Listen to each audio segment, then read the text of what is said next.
Welcome to the OhSoSpurs podcast, where we will be looking forward into Tottenham's future and telling you all about their future manager in Thomas Frank. And to discuss it all with me is the wonderful, esteemed panel of Johnny, Stu and Si. How are we, boys? Evening, mate. Amazing. Good. Johnny, you've done a lot of research on Thomas Frank. I've recently spoken to a Brentford fan. And if I set the scene a little bit, do you want to pick up and give us a little bit of the history of him? Because my understanding is he's a guy who's worked his way into a management position in his home club, taken an assistant manager role in the Premier League. He's also worked in youth development roles, hence his appreciation for bringing through and his talent at bringing through young players, and worked his way up to the esteemed role of Brentford manager. The fans seem to love him, but go on. What have you uncovered about Thomas Frank that we might not know? Well, I mean, for anyone who knows almost nothing in terms of other the fact he's Brentford manager and he's a nice guy, which is true. You know, he's 51 years old. He's Danish. He wasn't a professional footballer. He was a teacher, a PE teacher, and he always wanted to be a coach. He always wanted to work, whether it was, it's in some role in football. And as you said, he got through the Danish national youth systems. And from that, he got his job in Brøndby, worked there as assistant, and then came in as manager for 2 years. Went into Brentford as an assistant coach, and then 2 or 3 years later, 2016, he took over from Dean Smith, and he's been the Brentford manager ever since. So he's in the job now, head coach since October 2018. So almost 7 years, and second longest Premier League manager after Pep. And I mean, I suppose, there's so much you can say. I think for us who are probably we're still probably a bit upset about what happened a few days ago. But I mean, like you said, we have to be positive. We have to get behind the team. As much as we may strongly disagree with what's happened in terms of firing Ange, I don't think there's a lot to be gained from mentioning the name Ange. That's something that's gone, and we need to inform ourselves and get excited about Thomas Frank, because there are lots of similarities in his personal qualities, and there's some significant contrasts. But I think that in some of the most important areas, Thomas Frank is a really logical fit with Spurs. And I think also in terms of his human qualities and the values which he rates as most important, they're very similar to Postecoglou, actually, as much as they're quite different characters. They're both very, very much about relationships, about people, and about very core values. And where, Ange might be a little bit more old school in some ways, maybe a little bit more distant, he still forged those incredible relationships that we've seen expressed over the last few days by the squad, our squad who said goodbye to him in a very emotional ways. And I think that's something, one of the qualities which you can definitely identify as a huge strength in Thomas Frank, and those relationships that he has, not just with players, but with his whole staff and the community around Brentford. And I think the very fact that he's been there as long as he has, with the job that he's done, taking them from being, an established championship side, but from his appointment, finishing third in his first go, getting to the playoff final, losing the playoff final, getting up the next season in the playoff final, and now in 5 years in the Premier League, going into their fifth season in the Premier League, they've had top half finishes. He's done an amazing job. So you would sort of think that this sort of a leap, this kind of a move for him, opportunity might have come earlier. And there are reports that certain bigger clubs have approached and have Chelsea, I think, was mentioned earlier on today, this time last year when they were looking for when Maresca came in. I think that from the point of view of his fit for Spurs, there's lots of things that make sense, and I think it says something about him if he takes the job, about the confidence or the assurances that he has, because he hasn't wanted to leave Brentford in a hurry. He's been very, very happy there, and the fact that he's actually willing to go with Tottenham as the club that is offering him this opportunity is maybe a little bit surprising in a way, given what Levy's just done, or the board have just done in the last, and they've done for the last goodness knows how many, managers we've gone through. But in terms of the assurances he's been looking for with recruitment, with and with sort of personnel that he likes to work with, and his sort of modus operandi. The fact that it fits is encouraging, I suppose, from our point of view as fans, that he feels that actually he can have confidence in what he's being told by He the Spurs side of things. he did try and sign Archie Gray and Brennan Johnson at Brentford. That's right.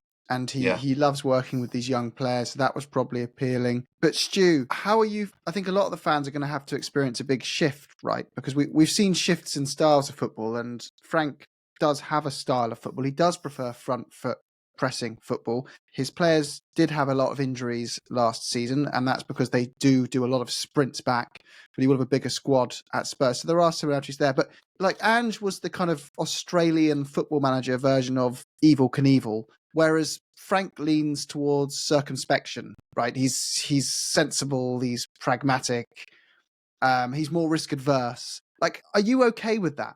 I think some of the fans will say, I'm going to miss the kind of, Ange was the crazy partner that books a holiday without asking to somewhere completely outlandish. You know what I mean? Whereas Frank is going to probably take half your money each month, put it into a 2% return savings account and build cautiously. Is that, do you know where I'm going with this? Do you see the kind of different vibe I'm getting? I do. I think that comes more from the calm Scandinavian way that Frank talks versus the kind of South European passionate man that the Ange is. But I think if you actually look at listen to what he says and the way his teams plays, they're not that defensive. He even said in one of the videos I watched that not taking risks is risky. So he is all very much about, putting pressure. I watched him as well with his way using his tactic board about how he wants to put all the pressure on the defense to make sure that they can't get out. So I don't think there is going to be that much of a change in the football philosophy, except perhaps we'll be slightly not as gung-ho, perhaps a little bit more defensive minded, but I don't think it'll be that different. The same basic core values will be there in the sprints, the pressing, the high press, and not trying to let the opposition have any possession in our end of the field. So I think it's just the way they look at it. I think as well that Ange obviously, I think we famously said before the cup final, there's no one else we'd want to kind of psych up a team to go out in there and win. And I can't imagine Frank doing that. You kind of get the impression he's more kind of giving instructions, calm, clear instructions on how to do it. So I think maybe that's slightly different. But I think in the actual approach of how they see how teams should play won't be that different. So what do you think Frank's biggest challenge is going to be when he comes in? Do you think there's going to be any shocks to moving from a club where you're well settled, you're appreciated, you found your rhythm, you probably know every member of staff, to going into Spurs and every single person in the media is rubbing their hands going, I can't wait to either say they should or shouldn't have sacked Ange. I can't wait to paint this guy's expectations to be needing to win a trophy and the title, when in reality we know that's completely outlandish. You know what I mean? You get that extra kind of bit of pressure. Not, is pressure the right word? You get that extra bit of kind of like, let's try make this guy's life difficult as quickly as possible from the media when you're Tottenham manager. Whereas Brentford, it's, wow, look how good they're doing. That's good for them. Yeah, good for Brentford. Do you think he's going to find that shocking? He's going to find it different. Transition, or how he manages that step and that transition with the increased limelight is going to be a key factor for him, I think. Yeah, the spotlight's going to be on him. I mean, especially after what Ange did last year with the trophy. But he's also got to build on those 22 defeats, hasn't he? I mean, we cannot have a season that's going to be that bad again. And I get the impression from him that he's going to come in very calm, to Stu's point, very controlled, be really open and honest with the players. I think he'll get closer personally to the players than what he has than what Ange did. I think he'll be more open with the players in terms of being really, well, we don't know how clear Ange was with his tactics and positional play per se, because he never really talked about that. He talked about the bigger picture quite a lot. Since, well, he hasn't signed yet, but since we've been closely linked with him, we've all done the watching of the videos. And I think, Stu, the one that you were talking about yesterday on the tactics board that seemed to be sponsored by EA Sports or something. I don't know, like they were talking about player ratings on cards. But anyway, but his ideas about where his midfielders should be at certain phases of attack, where they should be dropping in to support the fullbacks. I feel like I know more about Thomas Frank's philosophy on positional play than I do on Ange's after 2 years, because that wasn't what Ange chose to communicate. So I think that there'll be a lot more structure about it. I think that there will be, whether we're more defensive or not, I don't think is necessarily the question. I think there'll be just more structure to our defensive play.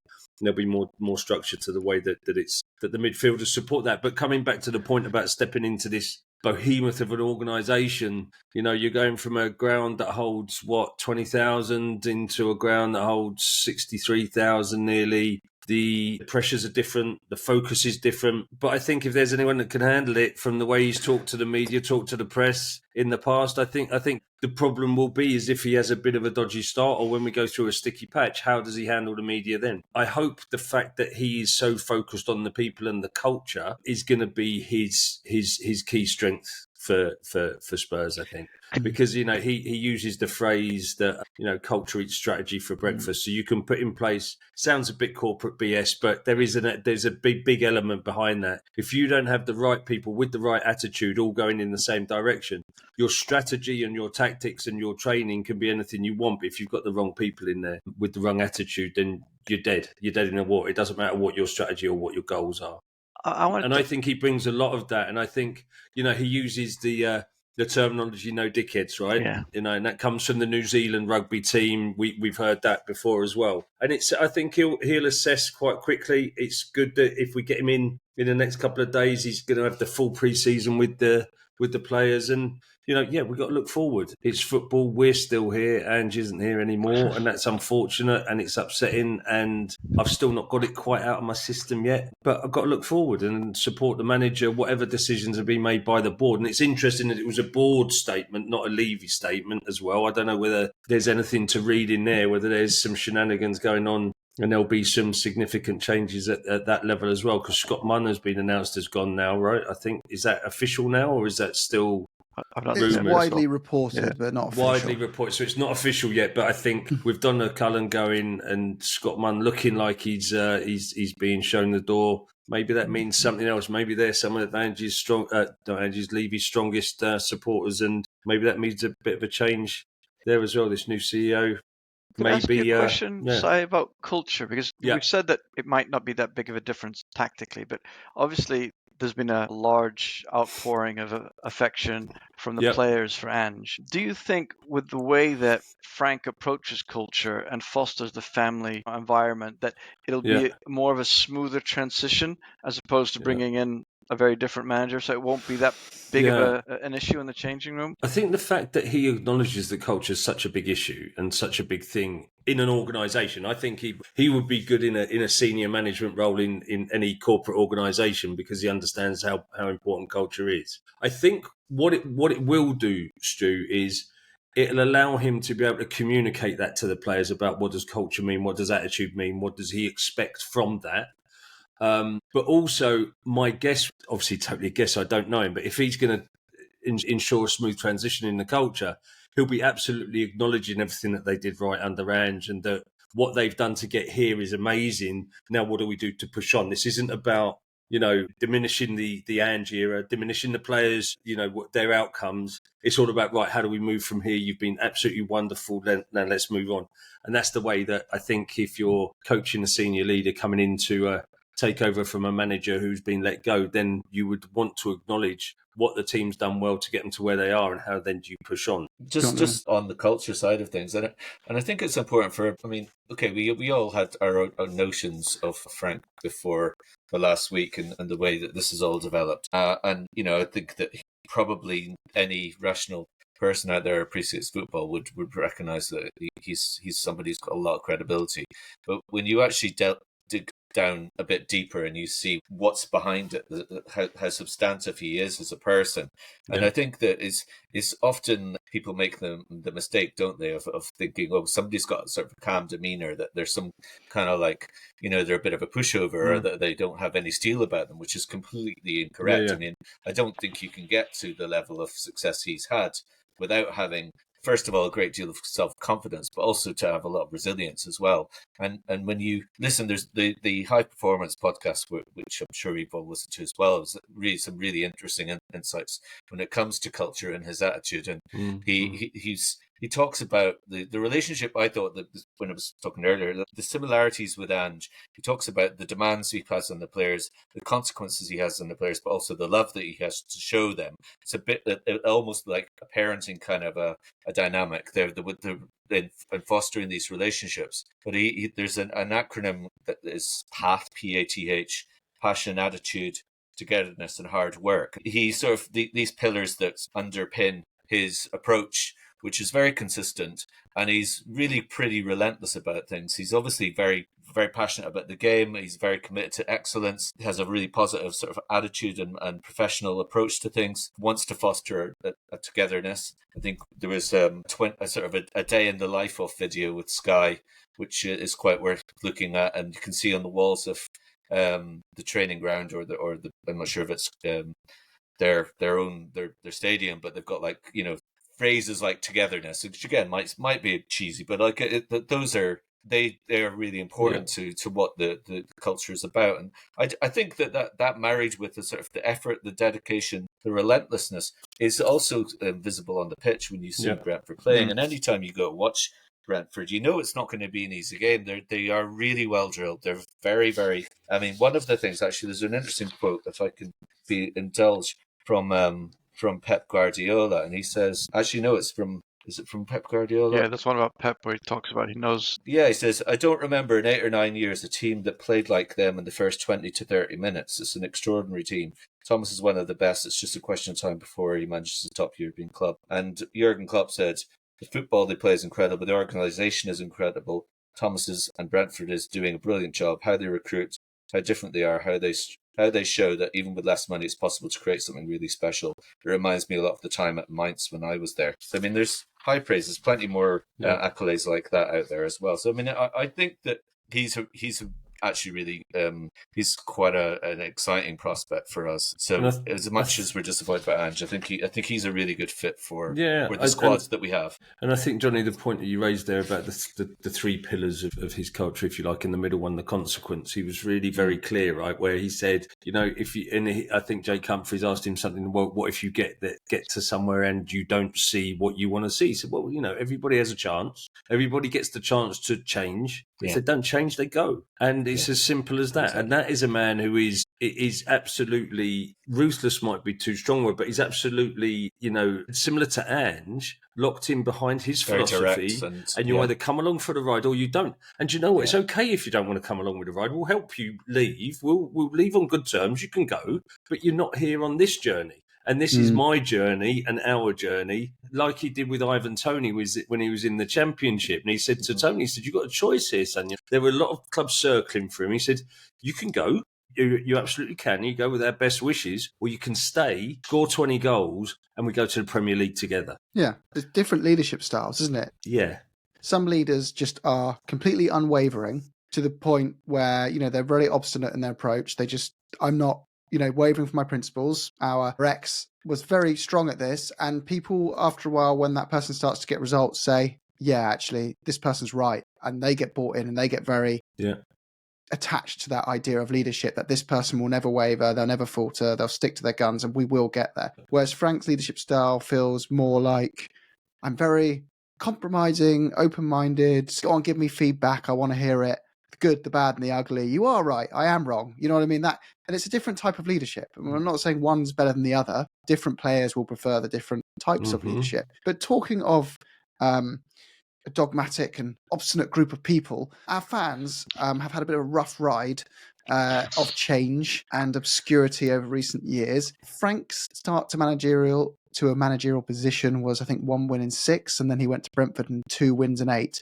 So if we match one day Ramos's 2 wins in 8, Johnny, do we dress up in 2 points in 8 games?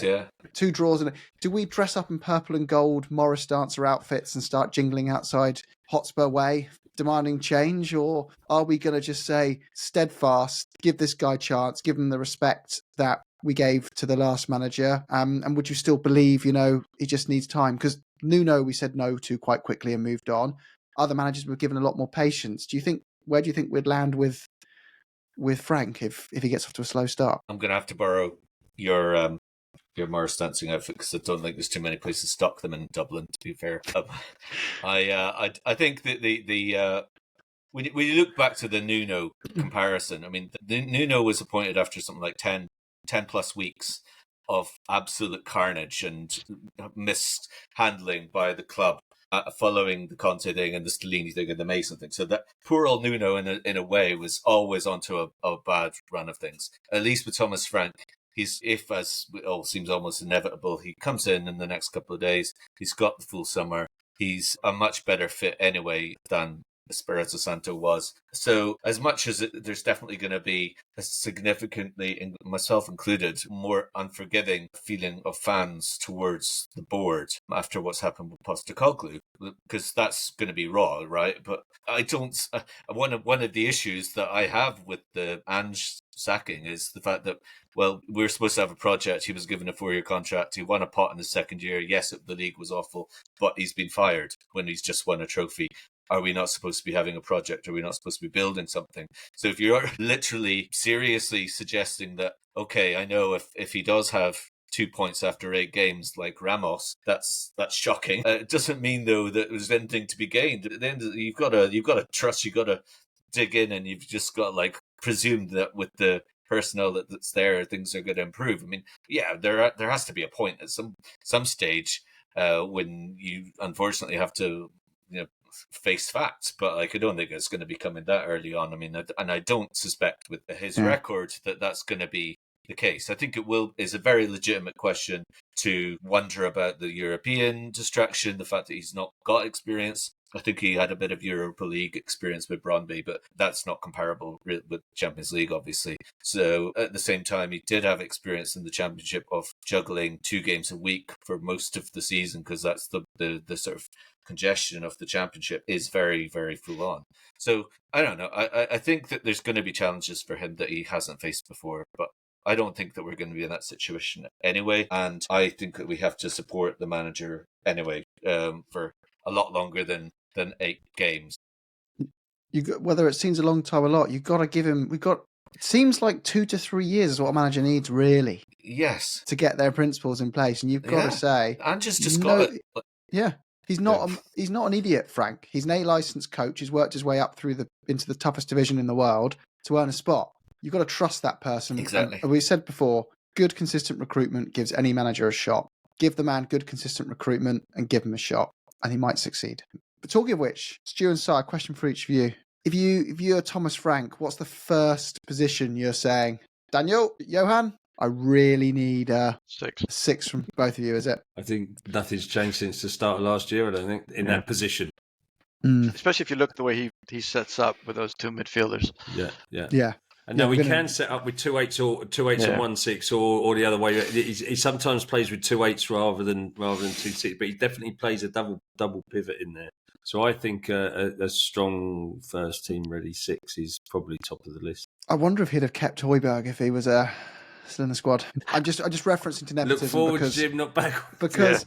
But I'm only saying because Conte, Paratici, then we went Munn and Ange, and now we've gone Langer and Frank. But go on, Stu, sorry, you were going to say something there.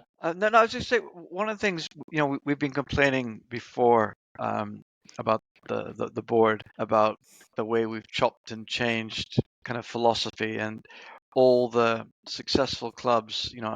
I grew up in Holland, and very much the Ajax system, from the youth to the first team, and whichever manager comes in has to play a certain style, and we haven't done that. I would say that I'm kind of happy that we haven't completely changed the direction of the style of play, the philosophy of the manager, the way he believes in creating a culture, etc. But the one thing I am most excited about is the way he develops players. And this isn't, necessarily a slight on Ange, because obviously, he did have a lot of youngsters playing in his team this last year, but he didn't really play many of our youth players, if you know what I mean. He played the young players that we bought, but he didn't really bring the likes of Lancashire got sent off and never seen again. Scarlett came on, scored, had an assist, never seen again. Dorrington, never given a chance, went to Aberdeen, won a cup. There's other players in our youth team that had won the under-21 league, etc. And if you look, the last 3 years, our youth teams have won every single year, have won a competition. So I'm really looking forward to maybe Frank giving some of our youth players more of a shot and maybe developing them going forward. Will be interesting because he's going to need to with the amount of games we've got to play. We saw it last season. Whether these players are the level or not, you're going to have to utilise them, and you want to be in a position where you're not having to utilise more than a couple of them at a time, so your squad still has a chance of getting through a game. So it's going to be interesting to see, but I'm also super interested to see how he gets on with Tell, because Tell's, is he 20 now, I think? So he's another one that you think would fit the mould of what, that Frank's strengths fall into. Wilson Odeberg's another young player that would, these aren't our academy boys, but they're does important young players. Bueno come into the equation now? Because he hasn't signed for United yet, has he? Does Brian and Bueno come into the equation if he's coming to us? You never know.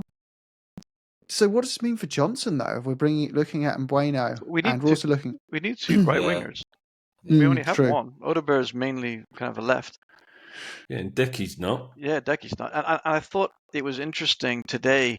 The official social media account was talking about Odeberg, was talking about Gray, I think, and also mentioned Tell for playing for, the under-21 sides. I thought, considering we haven't officially mentioned that we're keeping him, I thought it was an interesting, message to put out there.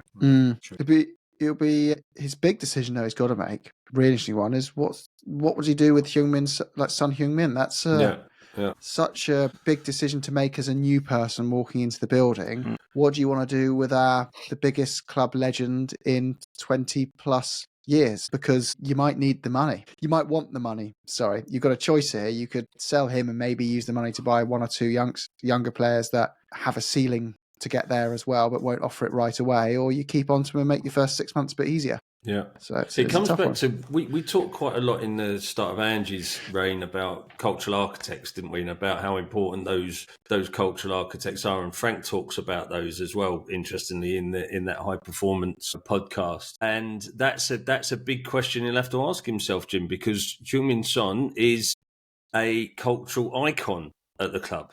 Mm-hmm. And those things are, whether they're people, whether they're symbols on the wall, like Andrew's talking about, you walk down the corridors and you've got the heroes up on the wall from previous successes, the Blanchflowers, the Roberts, the Hoddles, blah, down the wall. They're all of your cultural imagery that says that this is what we are, this is how we do stuff. And that's what he's got to maintain. Keeping Son for another year, even if he's more of a bit part player, more of a bench player, then there could be some of that intangible benefit of keeping him around the place to make, like you say, to make the first 6 to 12 months of Frank's reign a bit smoother, and then using him to engage with the others in the leadership team. So, guys, I'm going to give you one last question each. It's all going to be the same for us all. You know what's coming. We touched on it before. We're going to keep asking this, and then you're going to get held account to these. I want to see how it's changed. But Spurs, you've got to give. We can't say what's acceptable in every cup because there's too many cups. What is the range of league positions from, just acceptable to good to excellent? You give your 3 league positions. So, that's the minimum league position I could give him where I'm going, okay, that's fine, understandable first season versus, that's what I'm expecting and hoping for versus, well, that's probably the best case for us. And then, which competition would you prioritise? If you're going to prioritise one other competition apart from the Premier League, go on, Johnny. You're next to me on the screens. So good luck. Listen. Yeah, you can't just start caveating it with things. No. You go on. You got to get it out. Put it on the table. Listen. Unzip, flop it out. He did just ask you to listen, and then you did exactly the opposite. I need a number. I need a number. Jimbo. I honestly think that it's not a caveat, but it is a very important. There is a context of what's just happened. We've finished 17th. Okay, so that's very, very important. And the manager's been sacked, basically finished in 17th, regardless of winning a very important competition. So from my point of view, I would be really disappointed if we finished like 10th or lower. That would be disappointing for sure. And we should definitely be finishing above that. If we finish there, though, I wouldn't be sacking Thomas Frank. Having said that, obviously there's so many unknowns about what could go along with that, with the style of play and whatever events may or may not happen. But I think that we have to actually back a bloody manager, and we have to give him time. It's going to be interesting to see what the contract is. I mean, 3 years is probably my guess. I don't see. I mean, it can't be 2. That's a joke. 2 with an extension, maybe. So let's just hope that he gets into season 3, because nobody's done that since Poch, and Nuts, isn't it? So I think so. That would be my lowest. Would be in terms of like, well, it's not a disaster, but it's not good. It's really not good. So in terms of what I think our ceiling is, I don't know. Like, I honestly think that with the strengths that he has and the likes of like the set pieces that Brentford are so formidable with, his pragmatic ability to adaptability and his adeptness, quite confident that he can actually get a tune out of the squad with 2 or 3 key additions, well, 3 or 4 key additions, hopefully. So I don't think it's out of the realms of possibility. And there'll be people trolling who aren't Spurs fans, and so I would think a top 4 is not entirely impossible. I think it is. No, seriously, like, It's not impossible. I'll go with that. It's not, but it's not. I don't think it's delusional either. I think it would be extremely. I think we came forth. That would be surpassing our expectations. But I don't think it's out of. I don't think it's out of the bounds of possibility. Then I think that we probably realistically will finish 6th or 7th. That's fair. Stu, you on the same planet as Johnny? Yes, I think I was going to go 4, 6, 8 would be my 3. So 4 is kind of like great job. 6 is good. 8 is the bare minimum. Si, are you going to show some ambition, or are you on with this lot? No, I'm aligned with this lot, really. Yeah, part of the problem. I mean, we are. Top 6 would be a good first season with a decent run in the FA Cup. I'd like a decent run in the FA Cup. We haven't had one of those for a while. Yeah. Nice run in Europe. Don't write it off as in play like a 2-bob team in it. Trying it. Europe's not going to be a playing field for us necessarily. If we could get to the first knockout phase, top 6, and have a good run in the FA Cup, that will be a good season. And I think that the way that he likes to play, we'll see some better football than we saw at the back end of last season. From Ange's football became very pedestrian towards the end of last season. We played that horseshoe round and round. He doesn't like to do that. He likes to get the ball forward quick. He likes to get it into quick wingers, and he likes to get the ball into the box. So I think that suits us. I think that suits our type of players. So, like Johnny was saying, a couple of 3 additions to the squad, and you don't know. It's Can I just say, I'm just going on to what you said, Si, that I think his style of football suits Solanke a lot more than the Postecoglou approach. Yeah, that's a good point. Yeah. And on that note, make sure you subscribe, because the next pod, we're with an A-licensed coach going over the formations we expect Thomas Frank to play and which players will be where and which ones will benefit. Well, I don't value the opinions of everyone else. It's just that you seem to click and stay on more when I say they're an A-licensed coach when you're listening. So They actually there know you what go. they're talking about as opposed to us. The qualifications, Apparently the qualifications and doing the job has something to do with that. Yeah, apparently that helps a bit, doesn't it? Yeah. Who'd have thought? Yeah, funny that. I think 4th would be like, I'd be going, really well done. Like, considering you're juggling, unless you've crashed out of Europe in the group, because then you've and the then cups, I'm a bit first round. and the cups really early. Even then, you're still playing till January in the group phases. Yeah. True. So the Champions League. I'm going 4th is like, in my head, that's the best case for this first season, and I'll be going, we've made the really good decision here of getting him in. And then I think my expectation is actually just 7th, something like that. 7th or 8th. I'm not expecting loads, because I think it's going to be a tough year for him to. This squad is not that deep. We saw those challenges with that. And lastly, and I think you got to move on from Romero and Son potentially. Well, not Romero is less likely, but Son's going to move on. So likely anyway. Then, but I wouldn't even sack him if we came 12th. I wouldn't. I would say give him. I want him to have another full season. So there's quite a few interesting questions. I mean, you were talking about injuries, and a lot of people were blaming kind of Ange's system for some of those injuries that we were going off. It would be interesting to see if, I know when the Brentford fan you had on in the other pod, he was saying, well, they did have quite a bad season for injuries, but it wasn't as chronic as Spurs, because nobody's was really. And then, like, going back to the Sonny point as well, maybe I've been the most emotional about Son, but we all love him so much, but I do think there's a strong case now to think, well, it's a new manager. It does change the complexion a little bit, I think, in terms of his sort of position, and it's maybe give a bit like what Kane left when Ange came in. Sonny going off, well, I mean, in many ways, leaving when you've just lifted that trophy. There's a lot to be said for it. I mean, he is forever, just a massive part of our club forever. His image will go on long after we're gone. So I think, it could be something that, I don't know. Levy's apparently trying to get Romero to extend his contract. Romero as captain is something that would, I think we could all get behind, and it'd be interesting to see, what will happen in that side of things if Son does move on. There's so many things to be looking out for and excited by. Bentancur's apparently under contract negotiations, according to the more reputable journalists now, which I think is a smart thing to do. So yeah. Anyway, guys, we'll wrap up there. Well, up to the new era. I'm growing the hair to be like Thomas Frank as well. There you go. Yes. Johnny's got his Viking helmet on order to go behind him. I will keep.